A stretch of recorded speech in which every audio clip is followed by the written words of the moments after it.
on this, well, kind of rainy D.C. day here. But, I mean, how is it out in Salt Lake, Zoe? It's smoggy and it's disgusting. It's a red alert level day, which means you're not supposed to go outside. It smells like a freaking sewer. It's so gross here. I hate Salt Lake City. That is so unfortunate. But you know what? Well, you know, it's at least hot right now for us on the radio. Oh, my gosh. This is a great, you know, Woman Crush Wednesday. And, you know, before we get started, I am your host, or one of your co-hosts, Dr. Pamela Gurley, the unapologetic diva. And then you just heard from Dr. Zoe Zorka, who's also the other co-host. I think I just got cut off for a sec, if I'm here. Okay. Oh, you thought you just got cut off? Yeah, it's just going in and out, but I'm going to position myself there. But yes, I'm the other host, and I'm here to go. Yes. Oh, my gosh. So how's your week been so far? It's been all right. How about yours? You've been up to a lot of exciting stuff. I know. Way too much stuff. It's been a lot for almost close to 15 days. Oh, wow. That's a lot. Yeah, I think, yeah. You know, on the 15th, 26th, and then, of course, there was Thanksgiving, my book signing. I went to Alabama. I drove in from Alabama this morning around 3. I got in around close to 3 a.m. or so. So, needless to say, I'm like, I'm tired. Wow. Because I even worked. I flew in from Israel, and I got in at like 6:30 Tuesday morning, and I actually went to work.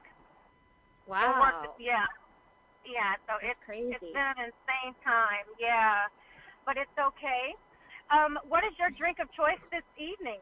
Sip on before we really get started. We're going to do what I call a Mexican hot cocoa since it's cold outside. It's basically, it's tequila in hot cocoa with a little bit of you can do chocolate. It turns out this is where you can get the fancy part. So you can do some chocolate liqueur, you can do some Cointreau if you want a little bit of an orange twist. You can really do, I suppose you could do a dash of Fireball if you want to be like cinnamon cocoa, but I really would recommend just a little bit of tequila and then some, chocolate liqueur to really kind of make hot cocoa pop. It's a great drink for when it's cold outside. You've heard of Mexican coffee, now you've heard of Mexican cocoa. Oh, you know what? I would like to have that with a candy cane garnish. Yeah, I guess you could probably do peppermint, even like a little bit with that peppermint schnapps if you really want like that kind of peppermint flavor. I bet you could do that too. There's really, you could just a little bit of taste of, because they put peppermint in cocoa and regular hot cocoa too. So yeah. Yeah, but I'm just saying, but as a cute garnish. Oh yeah, definitely, that'd be awesome. I think that would be a really cute garnish. Oh, my goodness. So let's talk about today's show briefly before we really get started with our day. I'm so excited that we're going to have Christopher Chandler on in just a little bit and, to talk about his organization called We Can Go Far.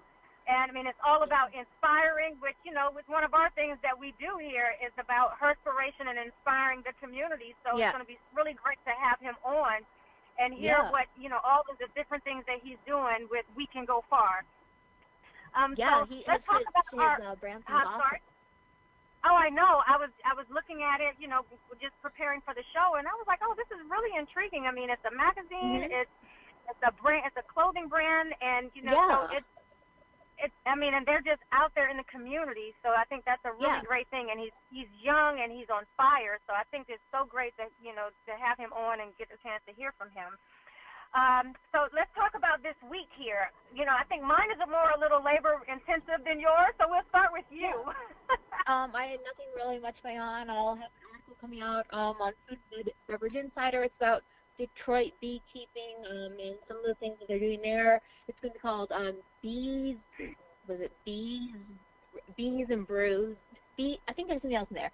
Bees and Brews. Yeah, it's about how beekeeping's kind of like revolutionizing the craft beer industry and stuff like that. But what about you? Your week's been a lot more exciting than mine.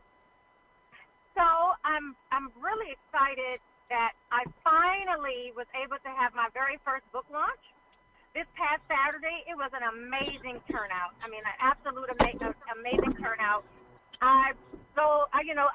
Thankfully I had a lot of pre-orders. So I was able to know exactly around or close to how many books I needed to bring. And because I was in Israel for 10 days, you know, it was being printed then. And although what I did find out was that, and I did not know when I was printing the books, hard copies take a lot longer than soft copies to print. You would assume that when you print, you send a print out for one, that you will get them all back at the same time. That was not really the case with my hardcovers. So my hardback books were, you know, I should have them by Friday, between Friday and Sunday, they said, and so I can get those shipped out to those, you know, the people who did the pre-orders for those. But I've had amazing sales. I had an amazing signing. I even had people that didn't have a ticket that was in the restaurant that came in and wanted to sit down and talk to me and purchase books. And right now my book is really getting really great reviews. I can't wait to post them online. And so I'm really excited about that. That's awesome. And so what was your favorite part about Israel? You know what? Israel was a total enlightenment. I can't say that there was one in particular thing that I did. I will say that the most interesting was the Dead Sea. Because the day before going to the Dead Sea, I went to Petra, Jordan. And, you know, most people are familiar with Petra, Jordan because of Indiana Jones and, you know, that whole treasury thing. And what was so interesting about Petra for me prior to going to the Dead Sea was the amount of walking and climbing. And you would have loved it, Zoe, because you like to hike and all that other stuff. But it was a lot of walking. I probably walked maybe 2.5 to 3 hours that day, you know, going in and coming out. And it was just a lot. And it was high up. I got to hike and just see all of the different things. I went live for a little while I was there and just going up and down. And of all things that I did, the most incorrect thing I did was wear white pants. Never wear white pants around Red Rock. Now, granted,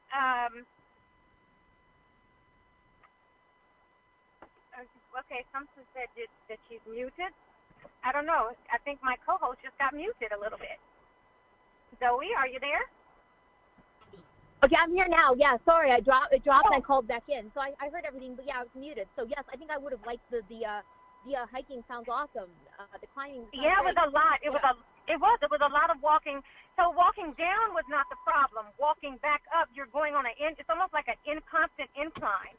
And my body ached, like my feet hurt, my back hurt, my arms hurt, everything just hurt after I left Petra. So when I got to the Dead Sea the next day, I tell you what, I slathered down in mud. I just laid out there and floated. And it was, when I walked out, Zoe, I tell you what, you talk about therapy, my body did not hurt at all. Oh, wow. I felt no pain. Wow. Did Salt Lake, I know they're both like Salt Lakes, did it smell bad? Because the Great Salt Lake smells awful. No, it didn't smell bad. It didn't? And then the other part, really? That's interesting. No, it did not smell bad. Yeah, it was just amazing. So what I did also while I was there, because after I lathered down in the mud, my skin felt amazing. Oh, great. So when I got there, I kept saying, you know what, I'm going to take me some water back. I didn't bring any water back, but I bought a mason jar full of the mud from the Dead Sea. Now, you can buy it in packs. Yeah, you can buy it in packs in, like, the store that was right there. And I said, you know what, why am I going to buy it when I have it right here? So I stuck a whole lot of it in a water bottle, and when I got back to my room, I actually transferred it into a mason jar. More sealed. Yeah, good. So something with a little more sturdy feeling. That's great. That's awesome. That sounds really, and yeah, I've heard it's really good for your skin, you know. Have you ever seen, like, the mall kiosk people? They're always trying to sell you the Dead Sea stuff. Have you ever noticed, like, you know, the people in the mall, the kiosk people, they're always like, oh, come here, pretty lady. Have you seen the Dead Sea? Do you know about the Dead Sea? And, yeah, so that's I know that it's a beauty thing that they sell you the mall kiosk. So, see, you got it right from the source. Way better than the mall kiosk. I do. Yeah. I got it right from the source. And then I did bring back some little soap bars and Dead Sea soap bars, I guess, for souvenirs for a few of my family. The other thing I think I really enjoyed was, just from a spiritual standpoint, being able to walk the same paths and be in the same presence of where Jesus was and where he prayed. And I went to it's called the upper room where they had the Last Supper. I got to see King David's tomb. Yeah, it was absolutely amazing. Really neat. Now, did you go to Bethlehem? I did go to Bethlehem. I got to see where the cave, basically where they say that Jesus was born. It was a cave, but now they built a church around it. But they still marked that spot with a star. I thought Jesus wasn't born in a cave. I thought he was born in like a barn. No, they said like a cave. It was more like a cave. It was more like a cave. Okay, so like maybe something got lost in translation because okay, all right, like a cave. All right, got it. Yes. I mean, I'm just telling you the stories that they're telling. And so the other interesting thing about the other interesting aspect about just Israel in itself is that where we consider the Bible gospel, and that's why we term it like the Bible is gospel. It's something that, we have to believe in. When you're over in Israel, they consider it tradition, and that's what they talk about. And it's not even the Bible. It's just period how they live, and that's how they keep everything, all the stories alive is based on tradition. So that was a little bit of a difference for me, just being there. And I said, well, I guess it happens there. The only place that I did not get a chance to go to or visit was Nazareth, and I'm hoping that on my next trip back that it's something that I actually.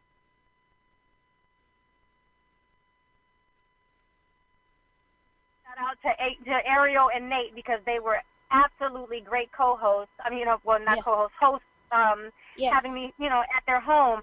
The other interesting thing I would share as well is when I first arrived, I did something called a betzakta, and my cousin Ashley and I we ate at an authentic Israeli home, and she cooked, and oh my gosh, Dahlia and Baruch was so amazing, and they just cooked for us.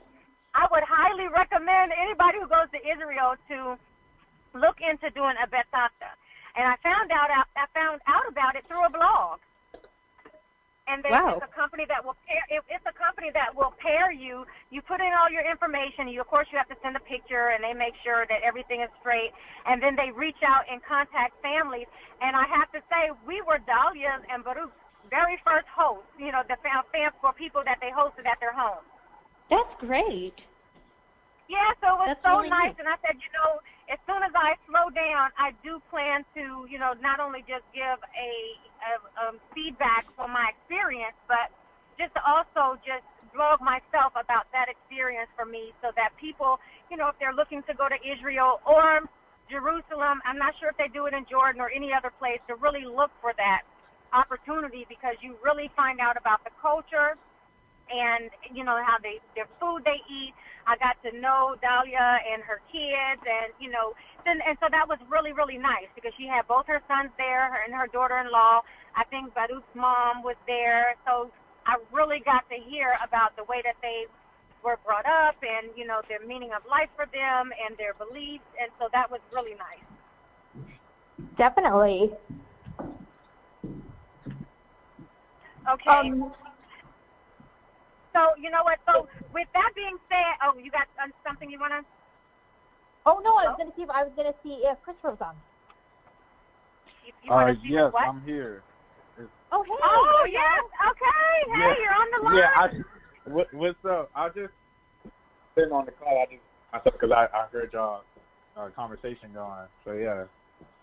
Oh, it's no problem. Hey, I was just talking about my Jerusalem experience, and then I was getting ready to introduce you. So with that, God bless you. God bless you. With that being said, you are welcome, Christopher Chandler from Welcome. We Can Go On. Thank you. How are you? Thank you.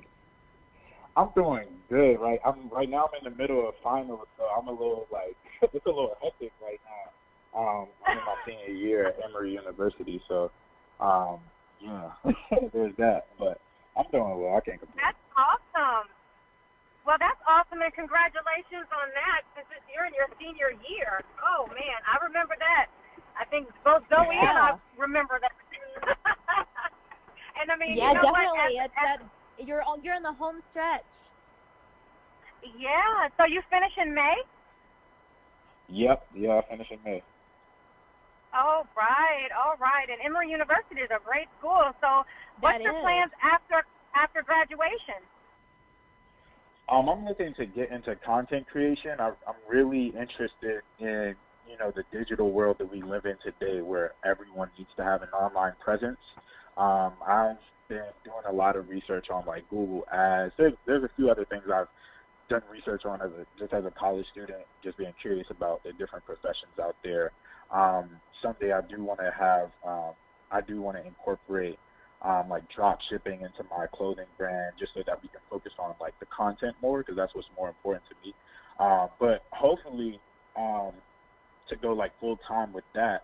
But other than that, I have like a big background in like sales, communications, and like film work. So hopefully either working for some production studio and you know, doing some film work there.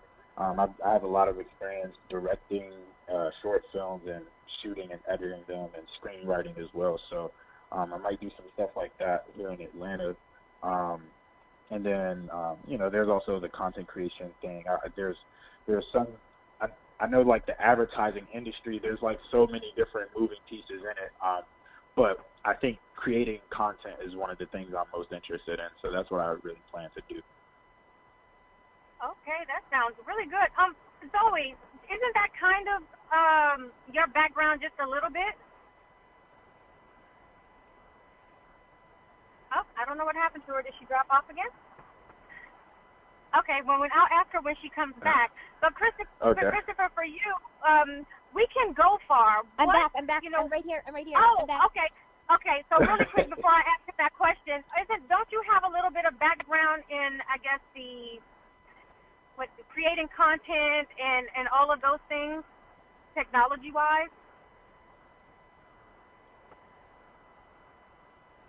Okay, she keeps dropping off for some reason. I tell you, this is live. This is what happens when you're live. Yeah, no. Like I said, I have a little bit experience in that, but not a whole lot. Just, you know, one of those things I can do it if I need to. But there are some people that's like their specialty, and so I think it's like if someone else can do it, if that's their specialty, I'd rather, you know, say that's for them to do, and me focus on what, you know, my specialty really is. Oh, okay. Got you. So Christopher, we can go far. Let's talk about the start of that.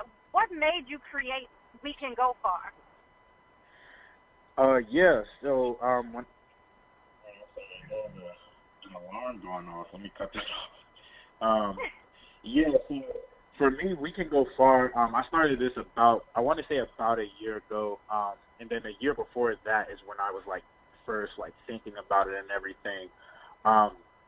So I, you know, just going through college, like it hit me my freshman year. Like, you know, I thought I wanted to go into engineering at first, and mainly because I wanted to, you know, when I was younger, I always used to want to just create stuff. Like I actually wanted to be an inventor, but I realized, you know, the older I got and the more career exploration that I did through different programs, you know, throughout my high school career, I realized that that's just not practical for the engineering field. You'll likely be working on other people's projects, and if you enjoy the work, like that's totally fine. But for me, the school I came from, we just didn't really have as much funding as other schools, so there was a lot of other work that I had to do before, you know, prior to college to be able to make that a good experience. And for me, when I first got to college, it just wasn't. And so, you know, I had to self-reflect for a long time. Like, I think that was probably like one of the lowest points of my life ever, freshman year. But I had to self-reflect and really ask myself, like, what do I really enjoy? And for me, it's just I used to watch cartoons a lot, play video games a lot, and I just used to like drawing a lot, and just creating stuff. Like I think my favorite toy when I was younger was like Legos, because I was able to build things. But anyways, like further down the line, I ended up meeting one of my good friends, Dondre, who he's from New York, but he graduated, I want to say 2 years ago. from Emory, and he introduced me to like media studies and film studies at the university, and so I started to check it out, and at the same time I was realizing, like, you know, just from looking on the internet, like all these other things that people are doing with social media in terms of like business, and how every business in this country, or just in the world really, are using it as a platform to scale their business up, and to a lot of people are turning nothing into something, and that's what I was interested in. And so for me, I chose to be a film major because I always like watching cartoons. I always like watching TV and stuff. So I got into film, and I took an intro to digital video class, which enabled me to like learn how to edit and teach myself more in depth about, you know, software, like all the Adobe Creative Cloud software, like Adobe Premiere, Photoshop, Illustrator, etc. And so the more production classes I started taking, I started, you know, doing more projects. We would participate in Campus Movie Fest, and then I started to think, like, you know, just for me, like, there's a lot of film history that we have to learn in the program, more than there is the production side of it. And so for me, like, I've always had the urge to create. I also do music too, so that's another thing I do. But you know, I had to put that into perspective, like what avenue can I you know, pursue to just create. Like, that's my main thing. That's what my version of going far is, actually. It's just being able to wake up and create. And so when I thought about We Can Go Far, I wanted to create something for me before you know, before I graduated college, because I had already done, I think by my junior year, last year, this is actually my 5th year, by the way. I had to take an extra year to graduate, but by my junior year, my actual junior year, like, I had realized that I had already done I had done all the internships. I worked in all these different types of work settings. I worked in the government setting with the IRS. I worked in a corporate setting with BP America, a nonprofit with the United Planning Organization and NASCAS. They're like, that's the National Association for State Community Service Programs. Oh, wow, that's awesome. Last summer. And then, you know, a small company, startup company, Stories Incorporated, that taught me a lot about recruitment marketing and that whole field of, like, creating recruitment marketing content. And that really opened my eyes as to, like, how much I could actually leverage what I already knew as a film study student. And so We Can Go Far was my way of saying, like, I'm going to give myself the job. Even if it doesn't pay right away, I want to give myself the work now instead of waiting for someone else to give me an internship and have that be my portfolio, if that makes sense. So, you know, I just wanted to create another means for me to create. And so We Can Go Far is that. And what it's really about, it's a motivational clothing brand that is also, but it's also a platform for the people. So the clothing brand is supposed to pose the question, what does going far mean to you, and what does that look like? And, you know, a lot of kids come to college and they're trying to figure out, I don't know what I want to do. And so We Can Go Far is just a platform where we've created a better framework to work from when figuring out your future. So we have an acronym for FAR, which is Foundation, Awareness, and Resilience. And we're pretty much emphasizing through clothing and social media content that those are the main 3 things in life that you need to go far. And just helping people identify those, because foundation can be anything for you. But the thing is, we go through life and, you know, life hits us in all these different directions, and we don't really identify those things and put them into perspective and see how they're actually helping us. You know, your foundation can be family, it can be education, it can be your morals and values that you got from your parents, it can be religion. There's a lot of things that it can be, but it's just about identifying those things instead of, you know, just aimlessly going through the world. And so we try to help people figure out, you know, what their foundation is, or what their foundation is developing into. And then for awareness, we like to talk about, you know, self-awareness, understanding, like, you know, the inner battles that you face as a person, and also, like, the things that you have to get knowledge on in terms of, like, your career choice as well. And then resilience, like having that mindset to overcome every physical obstacle. Like, you have to have the mindset first before you can do anything. Like, whatever you set in the mind, the body has to follow. And so we really like to talk about resilience because, like, regardless of your physical situation, if your mind can elevate further than that, then you can go far in life. And there's so many examples of that. Tyler Perry is one of them. And I just looked at, the tour of his studio, and it's just, I actually cried, like, seeing someone do that, and it's just amazing. But that's pretty much what We Can Go Far is. We recently started a YouTube talk show where we interview people, and it's open to everybody. Like, I've opened it up to students on campus to pretty much come on the show and talk about their version of going far, what it means, what it looks like, and also, like, those three key aspects that I mentioned for our acronym. And it's pretty like informal, super chill. There's no pressure to it. Like, we just, we have people who come on and talk about, it could be a business that they're doing to go far, or just someone who wants to develop the idea of what their version of going far is or what that would look like. Like, it's almost like a vision board space, if you will. So, okay. Yeah. That's great. Is it more for I guess high school? What college students? No, what's and the that's age the thing. demographic for that? So my goal is to make it for everybody. I just started here because I realized that college students, like, it just impacted everyone. Like, that whole thing with being uncertain about your future, it hit super hard here at this stage. I mean, and my goal is to spread it to other areas too, because I realized that if I had been thinking like this, like with this framework a long time ago, like, what do I actually want my future to look like? Even if it's like not a vague image, but just an idea. Like, an idea can become something so big. Like, the phones that we're actually using right now were ideas first. The technology that we're using, those were ideas first. So for a younger kid, and I actually did a community service event where I talked with, I went to Gum Springs Community Center, and I think it's Arlington, Virginia, and I talked with a few kids there, ages 14 to 20. I think some of them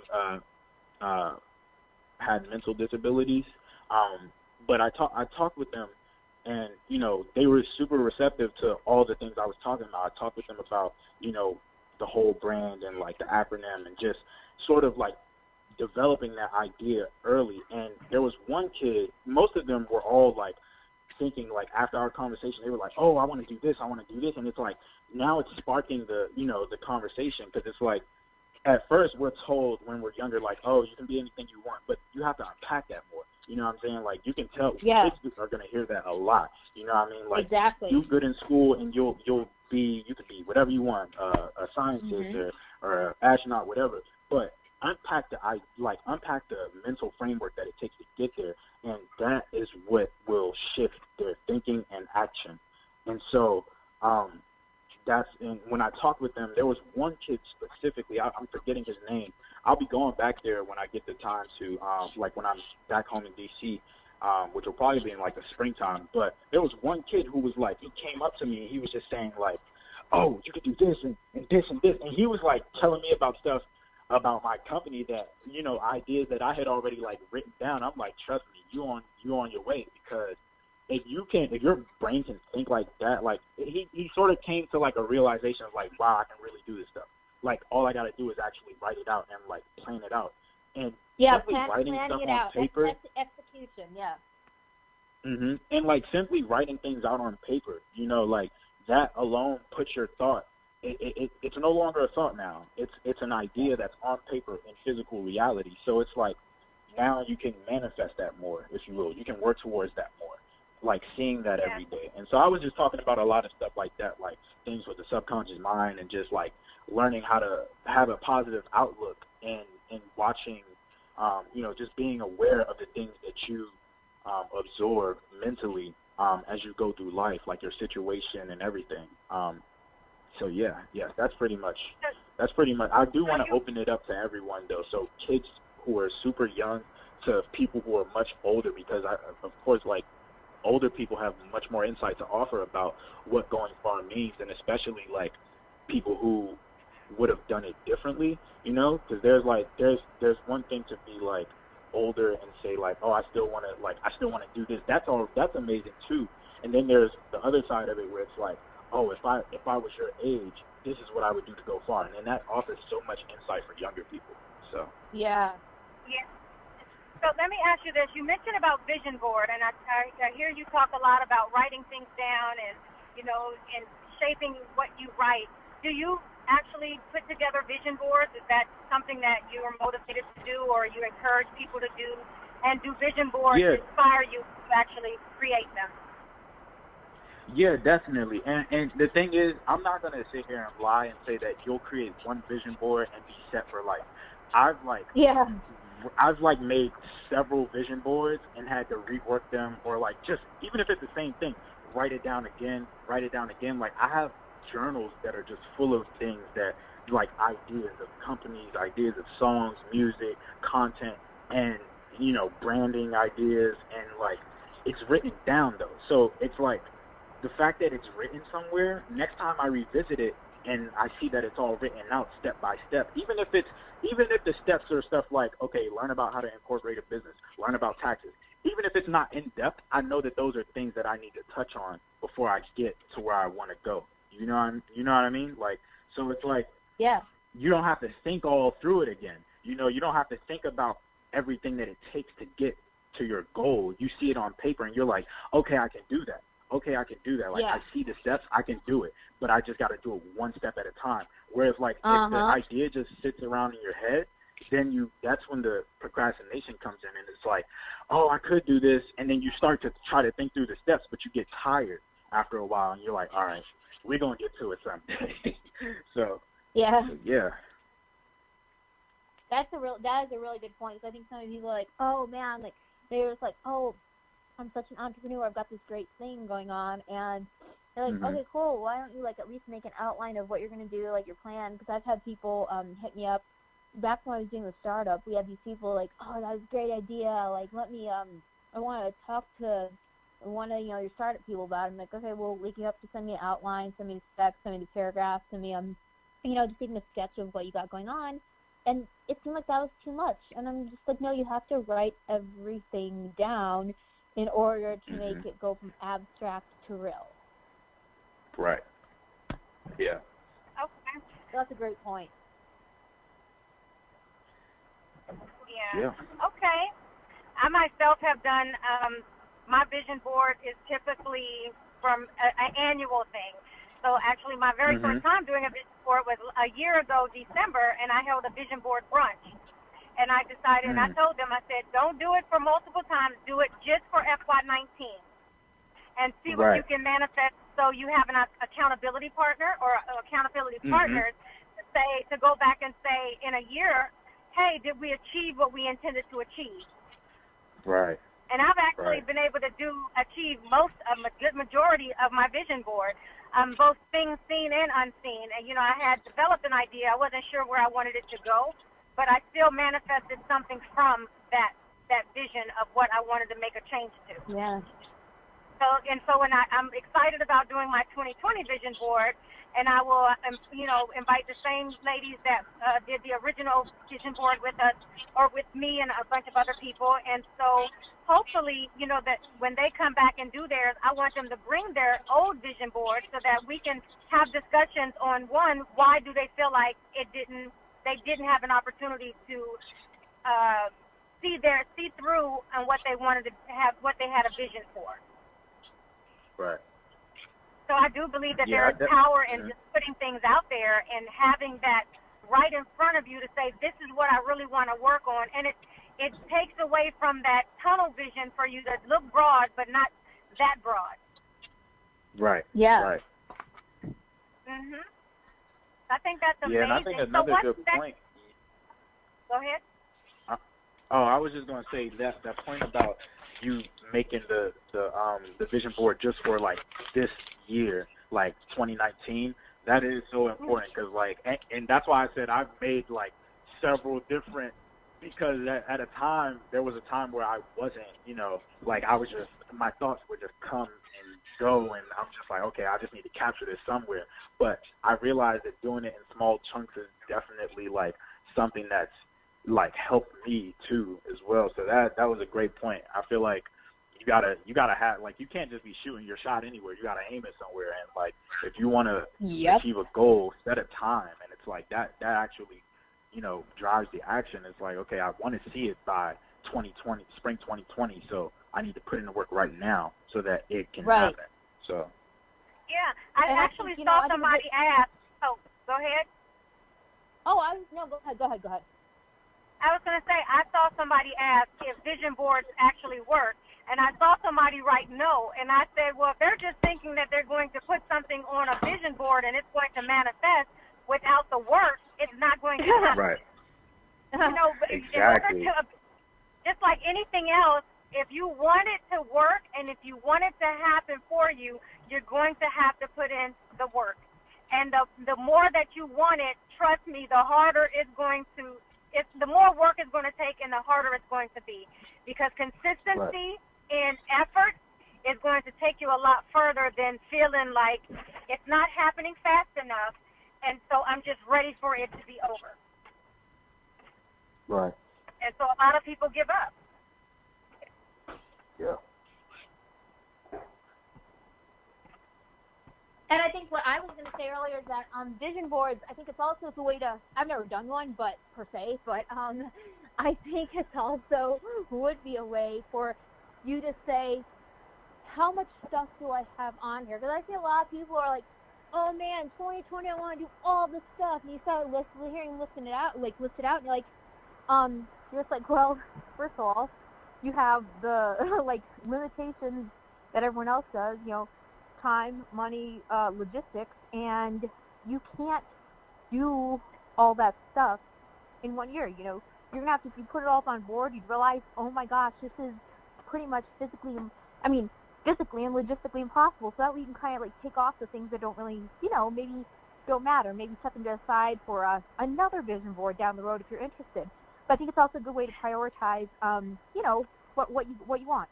And I think for me, that was 2019 was learning about prioritizing what I wanted, and that's really important. Just I kind of had 86 in things I wasn't as interested in, and really focus on the ones that I was.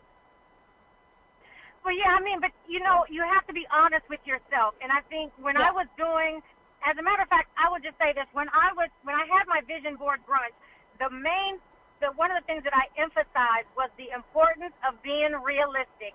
What can you do and put on your board that is achievable in 12 months? And you have to be honest with yourself about those things. Otherwise, you set yourself up for failure, and that's not the purpose of your vision. You know, your vision board. Your vision board is to really create something that's possible, even if it's small. You can decorate the whole board really, really pretty and have two things on there that you want to achieve. And that's fine because, you know, everybody's effort is going to be different. It's a matter of being realistic and honest with yourself. And that's the only way that you're going to, one, be inspired, and two, be motivated to achieve those things that you put on your vision board. Yeah. Right. Agreed 100%. I think it's the same way with people in their New Year's resolutions. You know, it's about New Year's resolution time where you're going to hear, the people who are like, I'm going to hit the gym, you know, 5 days a week, 2 hours a day, and I'm going to lose 50 pounds. You're like, okay, first of all, you've never worked out before. You're not going to do that, and 50 pounds is an unreasonable goal. But if you say, hey, I maybe want to lose 10 pounds and I want to, like, hit the gym 3 times a week or something like that, then you're going to have more manageable goals, I think. My New Year's resolution was I was going to read 12 books in 2019, 1 book for each month, and I'm almost there. I got to really hurry up and put me.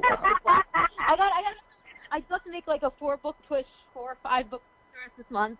And I think the only requirements were that they couldn't be like kids' picture book, but you know, but I really was. I'm not because I don't really like reading a lot, and that's one of my. I mean, I'll read news articles and things on the internet, but I'm not really a big book reader. So I think that my 12 books is something that it was a good goal and it was manageable, and you know, it was something I knew I could do, and that's why I think a vision board should be. It might be uncomfortable and it might take you doing some extra work, but it has to be something that you can do. You're not going to become a billionaire in a year if you're starting your business tomorrow, you know. Of course. I mean, especially with it coming to be 2020, I personally do not make New Year's resolutions, not ever. I just don't believe in them. Yeah. I always just say I'm going to be the same, inspired me going into 2020 or any other year as I would any other time. And I'm not going to stop the flow of that. Christopher, do you make New Year's resolutions? Say that one more time. Do you make New Year's resolutions, or do you just go with the flow?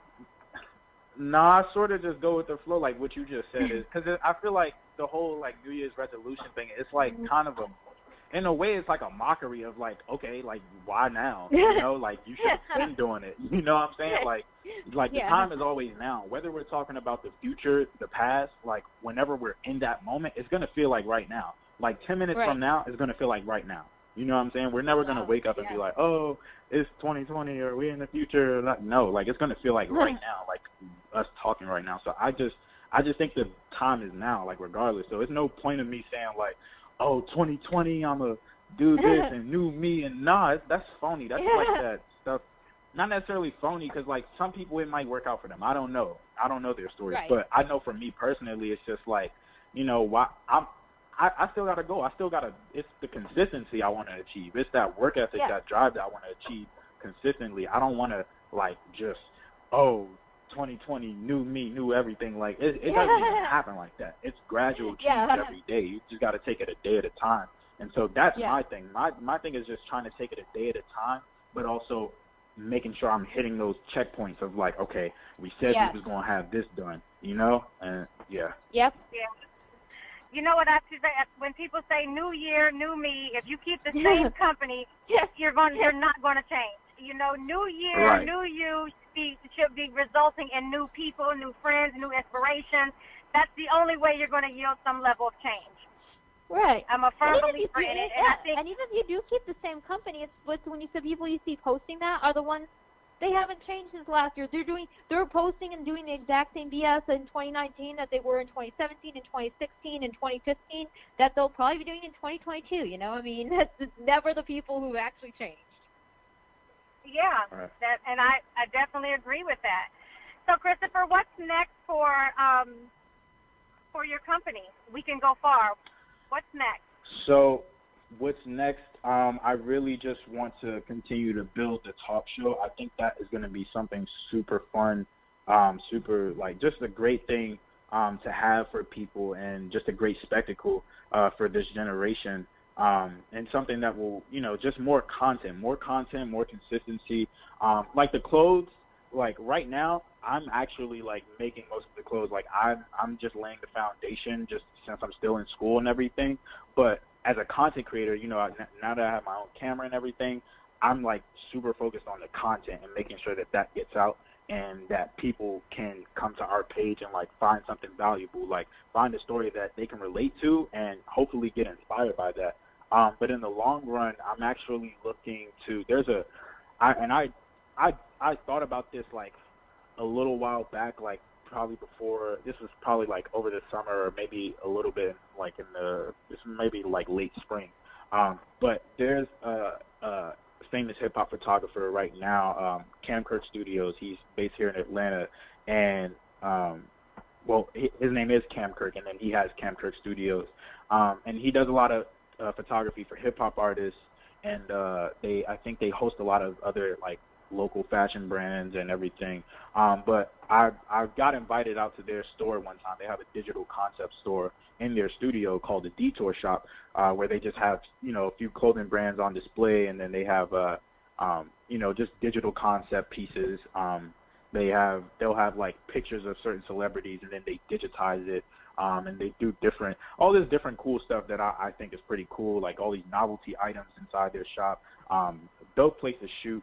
But I think my goal coming up pretty soon is to see if I want to partner with K Studios and have our talk show be hosted there. One, because the place just looks super cool. Like I love the aesthetic there, but also two, I like what K stands for, and he talks a lot about community and just bringing that out of Atlanta in terms of like the creative community. And then just the people that they have there, it's funny because when I got invited out, one of my friends who graduated last year, she actually works there as a creative director. Like she styles people's photo shoots, and like she's done a lot of dope stuff there, or at least with several different brands, and now she's there. And you know, when I got invited out, I knew she worked there, but when I got there, there was a wall with all these pictures, and I'm just looking, because they have the Detour Shop page, like as a separate page, a part of Camp Kirk Studios. But at the time, I didn't know how big it was. So they reached out to me on Instagram and was like, yeah, come check out our digital concept store, whatever. And I went to go check it out.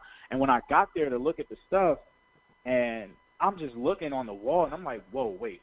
It's like all these celebrities have been in this space, and like, I'm like, you guys invited me out. I don't know if I'm like famous to y'all or whatever, but like even still, that just shows me that like I'm getting in the right spaces, and like this is a space to be, because there's so many people that come through there, and it's just dope. But I really would like to host the talk show there. Like I think it's an open studio for people to book photo shoots and stuff like that, but I want to do a partnership where my brand also gets displayed and hosted, or if you want to say sponsored by Camp Kirk Studios. So I think that would be pretty cool.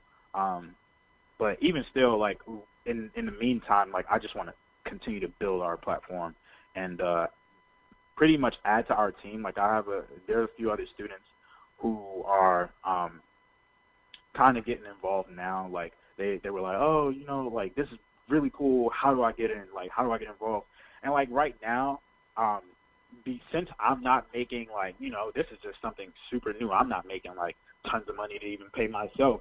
So I don't, you know, I try to tell them, you know, don't come in like expecting to be put in a box. Like I don't want to say, okay, you do this job, you make the hats, you do this, or you handle, you know, this or that, whatever. I don't want to do that. I want you to do exactly what you're good at. I want you to do exactly what you're like, whatever you're good at and what you would love to do every day. See how that can elevate the brand. We'll do that, and then we'll also do content pieces on your version of Going Far, because we're doing it for everybody anyways, you know. And so, you know, like some companies do like Employee of the Month, and I think our thing is like, you know, what is Adam doing to go far, you know, and like we'll be doing different content pieces like that. Like I have another student named Adam who does flyers for our talk show, and he came to me and was like, he was seeking a creative community, and I told him it's kind of hard to you know, get that initiative going here at Emory, just because it's a really competitive school, and two, like everybody just has so much going on. They're trying to get their degree, and there are creatives here, but it's like they're also here for school, so it's not easy to just get everybody together consistently. And I told him about We Can Go Far, and he was like, in a way, you're already doing it, bro. Like, I want to get involved. And so he told me, like, what I'm good at is making flyers. And, you know, he told me that he was making flyers for another organization. They weren't really appreciated like that. And so he was like, I'll make flyers for whatever. Like, I got you. And that's pretty much how we work right now. And so, that's really good. So this is your opportunity to tell people how to connect with you. We're nearing towards the end of the show. So how can people connect with We Can Go Far and connect with you? Yeah, you can just, if you Google search We Can Go Far, all one word, like no spaces in between, you should find us everywhere. You should find our Twitter, you should find Instagram, our YouTube talk show, everything. But if you go on Instagram is the best way, because I'm usually on there a lot. But We Can Go Far, it's WGOFAR, and then all my personal page is in there, everything else is there, and the website is www.wecangofar.com, and you can reach out to any of those platforms. So. Well, thank you, Christopher. I surely appreciate having you on. You have been a great guest and very informative, and I'm hoping that, you know, all of the listeners absolutely follow and connect with you and support your brand, and we would definitely be doing so as well. And with that, you know, we're going we're going to start, narrowing down on our show part. So, thank you very much again for joining us. And for, Zoe, do you have any last words? No, other than that really sounds awesome. It sounds like you really have a great plan going on, and I think that that's what's important is the fact that you've taken a concept and you turned it into reality, and it sounds really great, and I'm really excited to hear about it, and I know you're going to do big things. Thank you so Zoe, much. I really appreciate you. Zoe, how can people connect with you? Zoe Shrugged, G-G-E-D, Twitter, Instagram, Snapchat, and Zoe Zorka on Facebook. Okay, and of course for myself, I can be found at DrPamela on both Twitter, Instagram, and Facebook, which is I am Dr. P. Gurley. You can also purchase my book and any of my merch at www.IamDrPGurley.com/shop. Lots of great content there. I've been updating my website. My calendar for my book signings will be updated on there. My next signing will actually be in Blue Mountain, Ontario, Canada at MLK Ski Weekend. I'm really excited about that. And, for everybody at HERSPIRATION, you can find us out on Instagram at HERSPIRATION Happy Hour. And, of course, follow us as well on Facebook. And then, do we still have our Twitter active? Yes, our Twitter is still, I do it. I think it's HERSPIRATION Mag. Yeah. HERSPIRATION Mag, because for some reason they were, being weird. But yeah, HERSPIRATION Mag, but we're the only HERSPIRATION that really, you'll be able to see us. You'll recognize our logo. Just Google HERSPIRATION and pop up. Mm-hmm. Oh, I know. Okay, and with that, we're going to close out our show. Definitely connect with us. Tune in on the podcast version of this show. And then, of course, thank everybody for, taking time out just to tune in with us. And until, I think, 2 weeks from now, we should be back on, right? Yep, in 2 weeks. And then, we should. Yep. On the 18th. We have another show on the 18th. What will that show be about? I know you was working on some. I think we're going to be doing another writers roundtable. We've got writers round two. We're going to be talking about doing some stuff. Yeah, so we tried. I think it's just because we have so writers. And I think when we talk about it from a small business perspective, a creative perspective, journalist perspective. I think so. I would try to get a good variety. I think we try to do these once every 2 months, which is really nice because. It's so many different perspectives, and I like the ones where we have 6, 7 people on at a time. It gets really fun. Okay. Well, until the next time, definitely everybody tune in. Zoe, you continue to have a fabulous week. Christopher, you have a great week as well. And you know what? Thank you. I will. The next one we're going to have to do some holiday stuff as a part of our writing too. Because I think we will. Of course it'll be Christmas coming up right after that. All right, everybody, you all have a good evening. Cheers. Cheers. Cheers. We off the patrol. Hey. We off the patrol. Hey. We off the patrol. Hey.